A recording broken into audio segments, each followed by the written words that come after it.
इश्क में बेहोश होने के बाद जब इंसान को होश आता है, या तो वो मजबूर होता है या तो फिर वो मजबूत बनता है। आज ऐसे ही कुछ जानने की कोशिश करेंगे आयशा से। आयशा, आपने ये जो शायरी कही है मतलब बहुत अच्छा था। मुझे से एक शायरी याद आ गई कि इश्क दो लोग के बीच का नशा है, जिसे पहले होश आ जाए वो बेवफा है। सो ये याद आ गया मुझे आपकी बात से। ये आपने बहुत अच्छी लाइन कही है। और तो किसको पहले होश आया था? वो आप देख चुके हैं टीवी पे, बट हाँ आप देख चुके हैं। अब क्या बोलूँ मैं इस बारे में? आप बोल सकते हैं कि किसे पहले होश आया। आया किसी को होश आया, इसलिए मैं शो पे गई और फिर खुद बेहोश हो गई। So I think it's very clear. लेकिन क्या लगता है, कहते हैं ना कि चांद तो आप थी ही, है ना, लोग आपको जानते थे, लेकिन चांद अपनी रोशनी से नहीं बल्कि वो सूरज की रोशनी से चमकता है। तो क्या लगता है कि एक मुनव्वर के नाम से आपको और ज़्यादा शोहरत मिल गई है? कैसे? आप सभी देख रहे हैं कि मुझे सिर्फ हेट ही मिला है इस चीज़ के बारे में बात करके, जो मैंने उनके लिए जो भी चीज़ें हुई थी उसके बारे में जो स्टैंड लिया था। तो आई डोंट नो शोहरत कहाँ से है, इस वे में कहाँ से आई है मुझे पता नहीं, बट ऑफ कोर्स उनके जितनी भी फैन बेस थे, and I was very clear about this कि you know if I am gonna speak about this topic, और मैं किसी ऐसे इंसान के बारे में सच बोलने वाली हूँ जिसका इतना बड़ा कल्ट फैन बेस है, तो हेट तो मिलेगा ही ना। आई was very prepared about it. So it's okay. चांद हूँ, रात को ही रोशन होती हूँ, सो कोई बात नहीं। देखिए, अगर बात करें शोहरत की, तो शोहरत अच्छे में मिले या बुरे में मिले, शोहरत शोहरत होती है। तो आपके 2 मिलियन फॉलोअर्स थे, आते 3 मिलियंस हो गए हैं, और कहीं ना कहीं कहते हैं ना कंधे पर रख के मुनव्वर की जो बंदूक चलाया आपने, तो आपसे सीखे। नहीं, मैंने किसी के भी कंधे पे रख के कोई बंदूक नहीं चलाया है। मैंने सच बोला है, और उसको कौन कैसे परसीव कर रहा है वो अपना अपना तरीका होता है। रही बात 2 मिलियन से फॉलोअर्स वगैरह बढ़ने की, तो ये चीज़ें तो इंस्टाग्राम तो एक बाहरी दुनिया, ये चीज़ें तो होती ही रहती है। जो आपको आम जिंदगी में आपके जो प्यार मिलता है वो ज़्यादा इंपॉर्टेंट है। And I am very grateful कि मुझे जो भी प्यार मिला, बट वो प्यार मुझे मेरी पर्सनालिटी के लिए मिला, और मैं जैसे शो पे थी उस चीज़ के लिए मिला है। So I would thank myself and that platform for it and nobody else. कहते हैं ना आयशा कि जब किसी का घर जलता है तो दूसरों के घर उजाला हो जाता है, यू नो। तो ऐसा लगा नहीं कि मुनव्वर का अगर घर जला है तो चलो उसमें भी अपनी रोटी सेक ली जाए, ऐसा कुछ था? बिल्कुल नहीं। और इस बात पे मैं सिर्फ एक चीज़ बोलना चाहूँगी कि मेरे पास ऑप्शन था कि मैं इसके बाद वाला जो कोई सीज़न आए उसमें आ जाऊँ, but I choose to come in this season, ताकि मैं जो अपना स्टैंड लेना चाहती हूँ वो ले लूँ। जो मुझे अभी फेम मिला है, या जो जिस चीज़ की आप बात करें, वो मुझे नेक्स्ट सीज़न आके भी मिल जाता, उसमें क्या है। बट मैंने इसके साथ एक जो हेट अपने तरफ अट्रैक्ट किया है वो सच बोल के किया है, and I stand by it. And like ये मेरा डिसीजन था कि मुझे इस चीज़ के बारे में बात करनी है, and I stand by it. I am happy. आपकी जब फैमिली से बात हुई तो आपके भाई से भी बात हुई थी, तो एक अच्छी बात है कि उन्होंने भी कहा था कि मुनव्वर को मैं रिस्पेक्ट करता हूँ क्योंकि उन्होंने सॉरी कहा एज अ ह्यूमन, है ना। लेकिन बस सिर्फ सवाल इतना है कि ये आपका पहला प्यार था मुनव्वर? मैं अपने लव लाइफ के बारे में बात नहीं करना चाहती, एंड ये जो रहा है जो भी था सेम हियर। मैं अभी जो रोस्टिंग वाला सेशन चल रहा था तब भी मैं ये एक्सप्रेस कर चुकी हूँ कि I myself am a very big fan of his work, कि वो बहुत अच्छे आर्टिस्ट है। एंड सेम जो उन्होंने सॉरी बोला और एक्सेप्ट किया, अपॉलॉजी जो थी उनकी, I respect that and I respect him for that. But इस तरह से आपने कहा कि मेरी लव लाइफ के बारे में नहीं बताना चाहती, आपको भी लगता था कि मुनव्वर की लव लाइफ के बारे में नहीं ओपन करना चाहिए था वहाँ पे?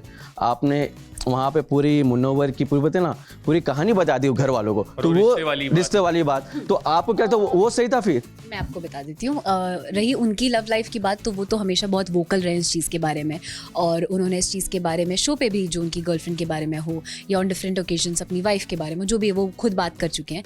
एंड रही बात जो मैंने बात बोली, वो लव लाइफ नहीं, वो गलती थी, और उसी चीज़ के बारे में मैं बात करने आई थी। सो मैं उनके लव लाइफ के बारे में बात नहीं करी थी, जो चीज़ था वो सिचुएशनल जो था, उन चीज़ों के बारे में बात हुई थी। जैसे कि आप कह रहे कि मैंने माफ़ किया मुनव्वर को, यार गलती किसी इंसान से एक बार होती है तो माफ़ कर दिया जाता है, 2 बार होती है माफ़ कर। जब इंसान बार बार वो गलती करे तो उसको माफ़ी नहीं कहते, उसकी आदत पड़ जाती है। तो आप किस हक में उसको माफ़ कर रही हैं? देखिए, this is me as a person. मैं उस चीज़ से सेटिस्फाइड हूँ, और मुझे पता है कि मुझे उनके साथ कुछ और आगे नहीं चाहिए। सो मेरे लिए वो अपॉलॉजी इंपॉर्टेंट थी, और अगर वो एक्सेप्ट करते हैं कि उन्होंने गलती की है तो that is more important for me. And वो इस चीज़ से क्या सीखते हैं वो देखने वाली चीज़ है कि इतना सब कुछ होने के बाद अगर वो सुधर जाते हैं अपने लाइफ में, या इस चीज़ से सीख के उस चीज़ को अपने लाइफ में इम्प्लीमेंट करते हैं, तो उससे ज़्यादा क्या चाहिए। बट कहीं ना कहीं मुझे ऐसा लग रहा है कि ये घर के बाहर से कुछ प्लानिंग तो नहीं थी, कि क्योंकि घर के अंदर जाके हमें ये करना है। नहीं, प्लानिंग होती तो शायद क्या प्लानिंग, मतलब ये आप देख सकते हैं ना नेचुरली कैसे जो भी चीज़ें हुई है। प्लानिंग आप 2 दिन निभा सकते हो, 4 दिन निभा सकते हो, 1 हफ्ता निभा सकते हो। आपने तो देखा है कितनी मैं वल्नरेबल रही हूँ और एट डिफरेंट पॉइंट्स कैसी कैसी चीज़ें हुई हैं। सो ऑफकोर्स प्लानिंग होता तो ये सब तो ऑफकोर्स नहीं होता। क्या फ्यूचर में कभी ऐसा होता है कि अगर कोई प्रोजेक्ट साथ में करना पड़े और वहाँ पर मुनव्वर हो, तो आप क्या सोचेंगे? As an artist I am very open. मैं किसी भी काम को मना नहीं करती हूँ एंड नेवर से नेवर बोलते ना कि किसी भी चीज़ के लिए ना बोलो। So for me as an artist I am open to all sort of works and तो नहीं, बिल्कुल नहीं। मतलब वो तो खुद पे होता है ना यार, आपको कैसे क्या चीज़ को कैसे लेके जाना है। And I am very clear about this thing कि मैं ही इज़ नॉट समबडी जिसके साथ मैं अपना फ्यूचर देखती हूँ। So definitely not. बट घर के अंदर आपने एक चीज़ कही थी कि मुझे पता है किसके लिए रिश्ता लेके गया था, वो हमें जानना है। और रिश्ता किसके लिए लेके गए थे मुनव्वर? देखिए, ये अगर मुझे बताना होता तो मैं शो पे भी बता ही देती, बट मैं ये सारी चीज़ों के बारे में बात नहीं करना चाहती हूँ। और उस वक्त भी जो हीट ऑफ द मोमेंट में बहुत सारी बातें जो मैंने भी कही थी, आई फील कि मैं एक रुक सकती थी या कुछ चीज़ें ना बोलती, but because I was real, मेरे दिमाग में उस वक्त बिल्कुल ऐसा नहीं था कि कैमरा पे जा रहा है या ये जा रहा है वो जा रहा है। मैं बहुत वल्नरेबल थी और बहुत हर्ट थी, तो उस वक्त जो भी मेरे मुंह से निकल गया मैंने बोल दिया। फिर भी आई ट्राइड माई बेस्ट कि मैं चीज़ें सही तरीके से करूँ एंड दैट्स इट। अब ऑप्शन दे 3, जैसे केबीसी में होता है 4 ऑप्शन। अच्छा, मैं आप वो जब आएंगे उनको देना, उनसे पूछ लेना। अच्छा, एक और क्वेश्चन है। एक टास्क हुआ था जहाँ पे विक्की और मुनव्वर में बहुत झगड़े हुए थे। तो विक्की में झगड़े में ये कह दिया कि भाई तेरी क्लास का मैं नहीं हूँ। आपको क्या लगता है? आप जो ये टॉर्चर टास्क की बात? Yes, okay. तो वहाँ पे झगड़े में विक्की ने कहा था कि भाई मैं तेरी क्लास का बंदा नहीं हूँ, तेरी क्लास का निकला। तो आपको क्या लगता है कि विक्की का जो क्लास है और मुनव्वर क्लास की जो बात है, तो सही था वो चीज़ें? बिल्कुल नहीं, मैं ये क्लास वगैरह की बातों में तो बिल्कुल बिलीव नहीं करती हूँ। अगर हम सब एक सेम प्लेटफॉर्म शेयर कर रहे हैं, इसका मतलब हम सब इक्वल है और हमें इक्वली देखा जाता है। तो इसमें क्लास वगैरह का तो नहीं है। एंड आई एम श्योर वो भी हीट ऑफ द मोमेंट में वो सारी बातें निकलती, कोई भी ये सब चीज़ें मीन नहीं करता है। And because I have shared a bond with Vicky भैया also, I know he is not that kind of a person.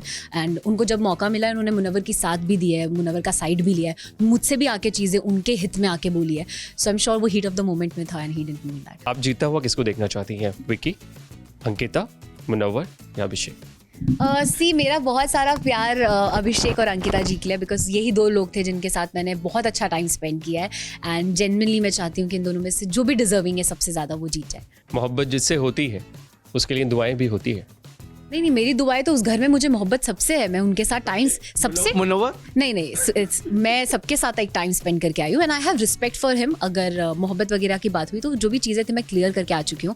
I have respect for how he behaved and बहुत कॉर्डियली उन्होंने मेरे साथ बिहेव किया और अपॉलॉजी को बहुत अच्छी तरीके से उन्होंने प्रेजेंट किया। So I have respect for that and मेरा बॉन्ड सबसे स्ट्रॉन्ग अभिषेक और अंकिता जी के साथ रहा है। सो आई विश कि दोनों में से कोई भी जीत जाए। लास्टली क्वेश्चन, अब तो बिग बॉस के घर से बाहर आ चुकी हैं, अब प्रोजेक्ट की बारी आएगी कि क्या करेंगे? OTT या टेलीविजन या रियलिटी शो, कौन सा? Open to all sorts of work, जो भी आता है। अगर किसी भी तरीके का काम है मैं अपना 100% दूंगी। ऑडिशंस, मीटिंग्स जो भी है, मैं एज एन आर्टिस्ट हमेशा ऐसी ही रही हूँ। I love auditioning, I love trying for things. ऐसे मिला हुआ काम मुझे पसंद नहीं है।